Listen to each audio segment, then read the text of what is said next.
The Secretary of State for Economic Affairs was briefly in office of Her Majesty's government in the United Kingdom. It was established by Harold Wilson in October 1964.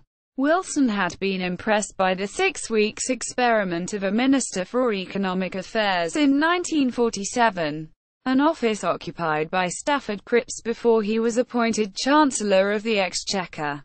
The office was revived for 8 months in 1950 and held by Hugh Gaitskell and, after Conservative victory in 1951 election, Churchill also appointed a Minister of Economic Affairs, Arthur Salter. In the period 1951–52, Wilson's advisers Patrick Blackett and Thomas Balogh advised him to recreate a new ministry, to be called the Department of Economic Affairs, D. In order to drive through his economic plan, Wilson wanted to divide the functions of the Treasury in two, in part to reduce its power.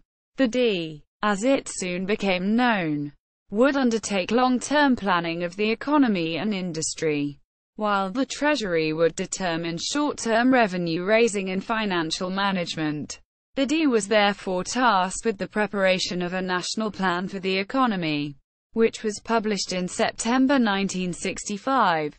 Critics of Wilson's approach, including Douglas J., suspected the main reason for the department was to appease George Brown, deputy leader of the Labour Party. The story, which was true, that Brown finally accepted the job while riding in a taxi with Wilson tended to lead credence to this analysis. Under Brown, the department had a reasonable degree of influence. However, Brown was moved to the Foreign Office in August 1966, and the two succeeding Secretaries of State were not of his rank. The Treasury was able to claw back its power, and the department had become moribund long before it was wound up in 1969. The Department of Economic Affairs was the model for the fictional Department of Administrative Affairs in the television series Yes, Minister. Department of Economic Affairs, 1947, 1950 and 1951–52. Minister for Economic Affairs. Color key. For political parties. Labour Conservative. Department of Economic Affairs. 1964–1969. Secretaries of State for Economic Affairs.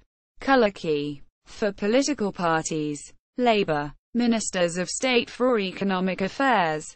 Anthony Crossland. The 20th of October 1964 to 22 January 1965. Nominally Economic Secretary to the Treasury until the 22nd of December 1964. Austin Albu. The 27th of January 1965 to 7 January 1967. Thomas Irwin. The 6th of April 1968 to 6 October 1969. Under Secretaries of State for Economic Affairs. Maurice Foley. The 21st of October 1964 to 6 April 1966. Bill Rogers. The 21st of October 1964 to 7 January 1967. Harold Lever. The 7th of January 1967 to 29 August 1967. Peter Shaw. The 7th of January 1967 to 29 August 1967. Alan Williams. The 29th of August 1967 to 6 October 1969. Edmund L. The 29th of August 1967 to 6 April 1968. Source: D. Butler and G. Butler. 20th Century British Political Facts 1900 to 2000.